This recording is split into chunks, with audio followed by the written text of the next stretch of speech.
Mike Norvell had some positive things to say today during his press conference, and it's going to lead right in to my stock report for the Florida State Seminoles. You are Locked On Seminoles, your daily podcast on the Florida State Seminoles, part of the Locked On Podcast Network. Your team every day.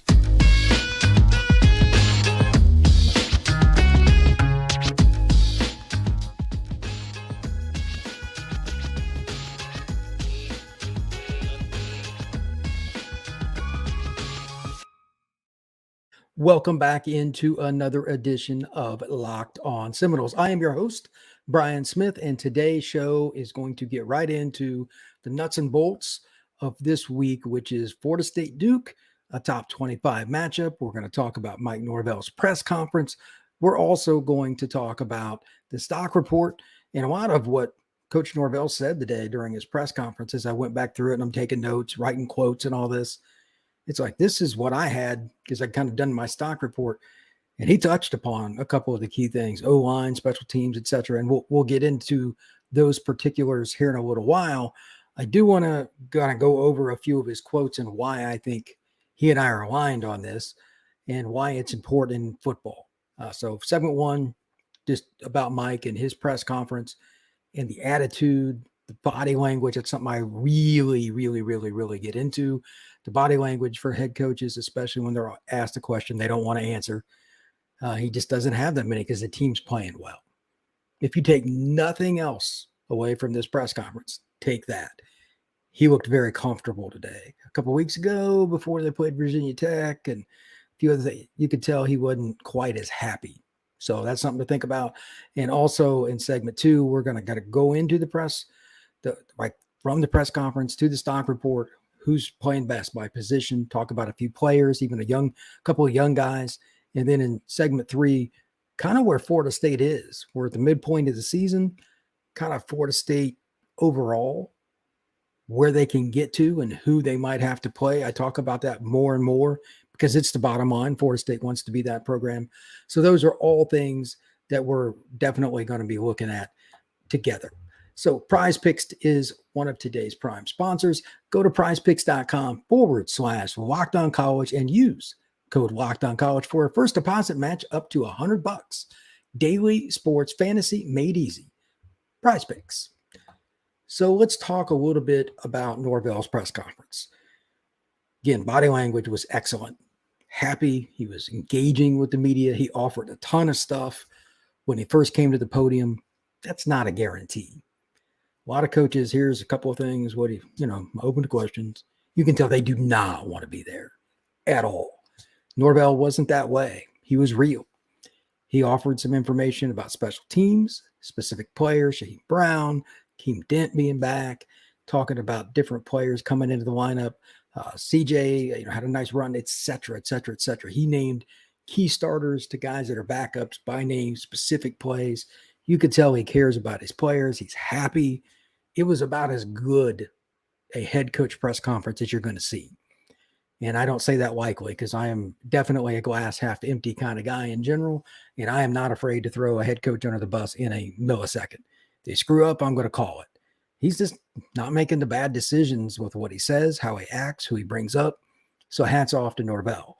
With that, here are a couple of the first things that I noticed. And I went through and took a handful of notes, but this is one of the first things he said, and arguably the most important.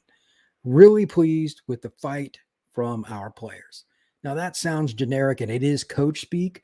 But again, body language, attitude, he offered it. It was unsolicited. Beginning of the press conference, all positive signs. He gets to see the things that we don't. He designs the practices and goes to them and orchestrates them. He knows what's going on. When you offer something like that in the first minute of a press conference, thumbs up. That's a good sign because that tells me, based on how I understand coaches, obviously they played well against Syracuse. I mean, they murdered them 41-3. But that tells me practice was way he wanted. Things went well with the film review. The players are dialed in. It's not just the game. I know how this works. Sometimes a team will have a above average but not great week of practice, play well, and coaches will still bitch at press conference. I find out stuff like that behind the scenes and have over the years. Fair enough. You can tell things have gone well when a coach goes into the kind of commentary that Coach Mike Norvell did for the Noles. So that's one. Here's something else that I completely agreed with, and I mentioned this on Sunday. He took the words right out of my mouth about the defense. He said, defensively, probably the most complete performance that we've had. Because I was thinking about it when I was going through and getting my notes ready for Sunday to do the podcast, and I'm like, when was the last time they were this consistent? Not just like a quarter where you just beat the bejesus out of somebody. Like I forget if it was part of the third and into the fourth quarter against LSU was tremendous. But LSU had quite a few drives. They should have scored more. It should have been a different game. And Florida State bowed up when they wanted, but they had big problems in there for a bust and this and that. They didn't have those problems against Syracuse. Now, I'm not saying they have the same talent as LSU, but I mean, LSU had some guys just running scot-free down the sideline too. Those are just busts. That's on Florida State. When you don't do those things and you make teams earn their way down the field, chances are extremely high, especially at the college level, they're going to screw up. Penalty, botch snap, receiver runs the wrong route, two guys block one, another guy comes free. There's going to be something. If you make a team go 10 plays on offense in the college game, it's different than pro. They can't practice as much. They're going to have errors. That's why big plays are everything. That's why I constantly bring up the 20-plus yard plays, and Florida State's great at that. If you can't hit those, it's hard to win. Florida State's defense had been giving those up. Syracuse game showed a different sign. They've kind of turned the corner. That's great because they got Duke this week, which should be obviously their entire focus. They're going to have more tough games down the road. Miami, possibly North Carolina. These are not easy games. Florida State needs to be able to be consistent on defense, and Mike hit it on the head. Again, defensively, probably the most complete performance that we've had. Absolutely 100% correct. Speaking about the offense for just 1 second, he listed with the Noles as having 12 explosive plays. Now, I didn't count them up, but obviously they had several. But here's another thing to look at. That's really looking at offensive plays, but you also have to take Keon's return. It was over 70 yards, if I remember right.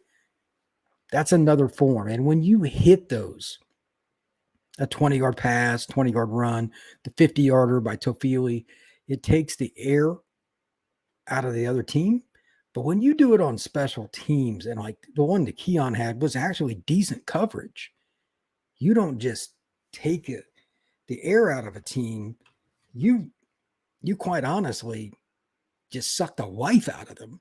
Like he broke 3-4 tackles, and he showed what a gazelle looks like in the open field too. 6'4", 215, and he was picking them up and putting them down. Those kinds of plays are worth more than one in my book. I know it's just one on the stat sheet of sorts, but man, that was a special play. So kind of an extra bonus before I go into the stock report in segment 2 here in just a second. So it's going to be a fun thing to do. There's not a lot of negatives to talk about in the stock report either before I go into it. I'm going to be picky on something and people can complain if they want, but right now, just kind of looking at all the numbers and everything that I have, and I'm a stat guy, as everybody knows. This is going to be kind of fun to do. But first off, today, LinkedIn jobs. These days, every new potential hire can feel like a high stakes wager for your small business. You want to be 100% certain that you have access to the best qualified candidates. That's why you have to check out LinkedIn Jobs. LinkedIn Jobs helps you find the right people for your team faster and for free. I've used LinkedIn Jobs as somebody coming out of college, out of grad school, from college, and as a way to communicate with people I've known for 20 plus years. I still see what they do. The website's easy to navigate, and you can get anything from interns to CPA on there. So whatever business you're in, it's a pretty good opportunity. After you get into it and you're putting up something, simple tools like screening questions will make it easier so you're not wasting your time trying to fill a candidate. You can do it faster and more efficiently. You can quickly prioritize who you'd like to interview and eventually hire. LinkedIn Jobs helps you find qualified candidates you want to talk to faster. Post your job for free at linkedin.com/lockedoncollege, linkedin.com/lockedoncollege. Post your job for free. Terms and conditions apply. So the first thing that I want to talk about with the stock report is kind of what I was finishing up with in segment one, and that's talking about special teams. Anytime you get a big play, not just like, okay, it was pretty good. It was pretty good. As I kind of checked my notes to make sure, but I can't think of anything bigger than that kind of play because it's not only important for the Syracuse game for the Noles, but it's important down the line. And here's what I mean by that. Florida State has film out there on offense and defense that teams are going to look at. And I'm not saying Peter Warwick is walking back into Doak Campbell, but teams used to have to prepare for Florida State in the Bowden era as just a comparison differently than anybody else, not because of just the skill, but because they would create explosives on special teams consistently. Block punts, some of Mickey Andrews' guys up front on defense at linebacker, could be a corner, whatever. They did different things. In fact, Buckley, obviously Dion, different guys as returners. It changes games. It makes other teams prepare differently. Huge stock up for special teams. And I know it's just one play, but how teams prepare for the Noles has been proven. If you don't want to add to that's your business. If you do not prepare for Florida State special teams accordingly, that's on you. You as a special teams coach, you as a head coach will eventually be asked, what were you guys doing? What did you do to prepare for the Noles? They'll know, at least some of the media and people like me that read body language, which coaches are giving a line of BS. When somebody takes 150 yards and changes the field and gives Florida State a first down on the other team's 23, or scores on a kickoff, or blocks a punt, huge stock up for the Florida State special teams unit. So that's first thing. Second is the offensive line, and Norvell talked about this quite a bit, and I'm just paraphrasing because he went on for a while, but he was talking about how Syracuse is very aggressive. We talked about that last week in the preview, and he's right. He said, to be honest, we were on the right guys. He goes, sometimes you can coach up things with technique. We got a few things going up, but overall pretty good. We only had a couple where we're like, oh, we missed this guy. Against an aggressive front that tries to really do everything it can to get negative plays, they just didn't have many. That puts them in a bad spot, because even if they were getting into the backfield, it was in a way it didn't disrupt the running back enough to change what his trajectory was to the hole, and B, it didn't hinder him enough to where Florida State didn't get some explosive. The 50-yarder from Tofili being the exclamation point and the crescendo. When you're able to do that against Syracuse, you probably think, it's no big deal. But again, this is a film building situation. Florida State running backs, O-line, running game in general, all up because they did it against an awkward team. Maybe not quite as well, but for those of you that understand football, the following is probably something you've had to do if you played or coached. When you go against an option team, it's a long week of practice. Everybody hates it. It's completely different. It's football, but it's not really like football. While not quite to that level, Syracuse, their defense is a pain because of how they do things a little bit different than a lot of other schools. Undersized players just trying to shoot gaps, really creative. It's a pain. Florida State handled that well. So that tells me they've got offensive linemen that are picking things up. They're learning the scheme. They're not trying to be individual. They're working as a unit. And then the running backs are playing right off of it. And of course, at the end of the day, it's still play calling too. Got to give credit to everybody that was involved with the game plan for Florida State. Very, very good job. So once again, O-line in particular, I want to give the big hats off to. But the run game is probably a better way to put it, because Florida State handled Syracuse's pressure. So that was good. The other thing that I found to be unique, if you will, would be Florida State's ability to spread it around a little bit. And I don't know, I guess I can use a little bit of the stats, but obviously Keon was the focus. Johnny didn't play, but they moved the ball around. Bell, Tofili, Morlock, everybody, even like Hakeem had his first touchdown, and boy, did he get shot out of a cannon. Going to talk a little bit about him. They moved the ball around, and it didn't look like if somebody had just turned on the game or walked into Doak, they wouldn't have known, like, to just use Hakeem Williams on his touchdown. They would have been like, why is the starter still in the game late in the game? Well, he's not a starter. He's a third, fourth team guy. So two things would stand out if somebody that didn't know Florida State saw that. They'd say, number one, holy cow, you've got depth, which they do. And number two, your future is very bright. Hakeem Williams is a kid that a lot of us knew about in high school, seeing him 7-on-7, etc. We knew he was going to be good, just a matter of when he picked up the offense. But I do not remember him being that fast. Boy, he was shot out of a cannon on that play. So on that note, with freshmen, let's just bring it up here. We're looking at a unique system now where Florida State has done a really good job, as I've talked about before. They bring in the transfer portal guys like Keon, and I get it, but they're now balancing it really well. In their classes, especially on offense, I think it's pretty unique. They've got Destin Hill, they've got Hakeem Williams. Those guys can make some plays and do some things. And Vandrevius Jacobs, this is going to be a team that has guys pushing from the bottom, just using the receiver depth chart as an example, that it's going to get better and better. We've talked about many times, people have commented on the YouTube page, hey, they need to do better getting the ball to the slots and different guys. Well, they finally have figured out different ways, and that's a big stock up for me. For a stock down, and this is just being picky, I was going through the notes, looking at the stats, and this is just a concern potentially speaking.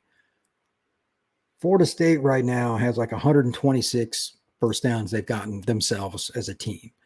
A couple of the games they played teams they should beat, but they've given up 117. And I think part of it is some missed run gap fits. The linebackers played much better, but here's my concern. 3 out of 4 of Florida State's leading tacklers are linebackers. Not unusual. They don't have a lot of depth. I'm concerned about depth because they got Duke, they've got Miami, they've got Florida, they got some teams coming up. They cannot afford any injuries at linebacker just based on how many guys are playing. They might have more than I know, but that's my one concern. And I'm just looking for something here. So sue me on that, but that's my one concern. Florida State's depth at linebacker is probably not ideal. It is what it is. Sometimes it doesn't work out perfect through a season, and sometimes you have to kind of quote unquote ride it through, because linebacker is a spot at the college level now with the way the passing games are. You got to just flat know the playbook, know where everybody's at, because teams will expose you if you have the wrong guys in and they can't communicate well. One guy gets out of a run gap fit, or even worse, on just a basic screen. It can be like a convoy down the sideline. So I understand Florida State's probably picky about the linebacker spot, and it's hard to play. Every team, not just Florida State, but it's difficult. So that's something to think about. It's going to be difficult from now and forever as long as teams are using the spread. So that's the era we're in. Real quick, make sure you check out the Locked On College show that every Friday. They're going to start it at 11 a.m. I didn't mention it yesterday. I should have. It's a great show, 11 a.m. on every YouTube channel. You can check it out right here on Locked On Seminoles. If you can't catch it on Friday at 11, it will be downloaded either on the YouTube page, and it'll be downloaded Spotify, Odyssey, Apple, etc. It's pretty darn cool.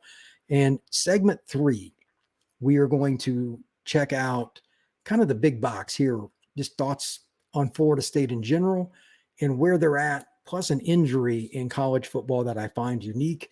And it's why college is so different than anything else that I've seen with the emotion and everything, how one player can just make people just want to put nails on a chalkboard. So it's part of the world we're in, man. It's you get down to the nitty gritty when there isn't just one dominant team, and Georgia's not as good as they were, and Michigan's not either on those elite levels, I don't think yet. So there's a chance Florida State could be in there. So an injury does matter. So before we go any further though, the second sponsor for today is PrizePicks. What is PrizePicks? PrizePicks is the largest independently owned daily fantasy sports platform in North America. It's the easiest and most exciting way to play daily fantasy sports. It's you against the numbers, not you against a whole bunch of sharps and people that are just sitting at home and crunching numbers and playing out the Vegas odds that way. Instead of that, you're battling thousands of people in your own way. In other words, you against the numbers. It's nothing about you against other people. You pick more or less than 2 to 6 players in a stat projection. Here's an example. Patrick Mahomes. You think he's going to throw for more than or less than 280 yards. You think he's going to throw more than or less than 3 touchdowns. It's just yes or no. You do the picking. It's just your projections, nothing else. And you can do in other sports too. Here's the key.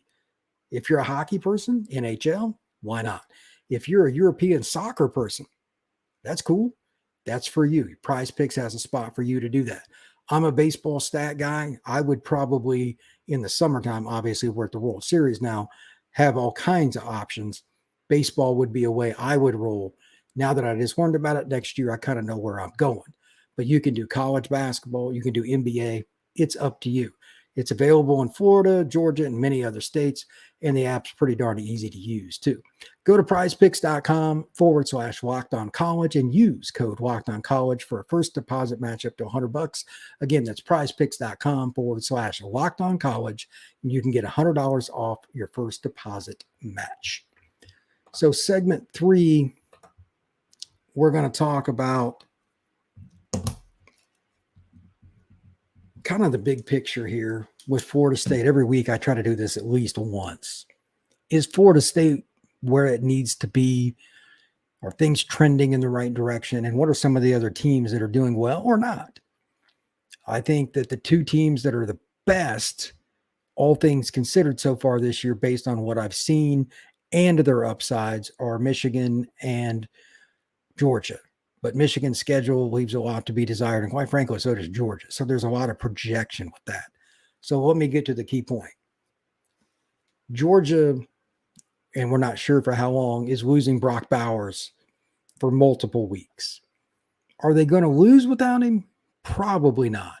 But it brings up a couple of points that relate to Florida State in, honestly, multiple ways. Number one, you could play Florida State versus Georgia matchup out in your mind a million ways, and it could come to fruition in the playoffs. But what's Georgia like when he's not on the field? Teams are going to see now.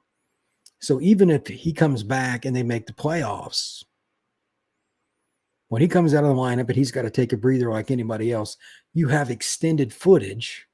This is what they're likely to run. This is what they're likely to be successful with. Down a dis, it's going to put them at a bit of a disadvantage. Obviously, they could lose too. You never know. But he's their guy. It's not even close. Georgia has good receivers, but they didn't just throw to him over and over again since he arrived on campus in Athens for the heck of it. Brock Bowers is that guy because, quite frankly, Brock Bowers has earned it. He's got an ankle sprain that's got, I don't know how to explain it, but what I read, he's going to be out multiple weeks. And those kind of things can linger. If Georgia does not have Brock in the playoffs, or he's in any way, shape, or form limited, I'll just use that word, it changes the dynamics for Florida State and everybody else, which brings me to the second point. Florida State's been pretty blessed this year. I mean, everybody has injuries. It's football. But Jordan's shoulder injury, while you don't want it to fester, he's been able to play. Keon has been relatively healthy. Johnny didn't play this past game, but he probably could have, and it's Syracuse. I mean, they're not going to admit it, but if that would have been the Miami game, what if you played? Yeah, I believe so. You're winning out here with the situation that Florida State, quite frankly, if you're going to in any year, you got to have a lot of luck with injuries. And I'm not rooting against Brock Bowers, but this may not be Georgia's year just because of that. You cannot lose your number one. Just can't do it. Final point before I wrap up. Florida State is playing better now.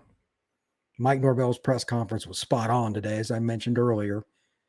Things are looking up at positions that a couple of weeks ago I was not real happy about. Receiver and O-line, they've improved. The special teams unit hit a home run with Keon. He almost scored, what was it? He got down to the 7. And finally, Florida State just looks comfortable in its own skin. They're playing good when they need to play good. They're going through the major part of their conference schedule, big top 25 matchup. This is about as good as it gets as a Florida State fan, and Noles fans should appreciate it. This program has come a tremendously long way in just over a year. It's incredible. So it's pretty cool to watch what's going on in Tallahassee. So that's something to think about. Please hit that like button, hit the notification bell, share this podcast, and comment. If there's something else you'd like me to talk about, fire away.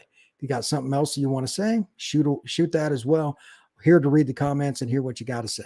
Take care. Everybody be good.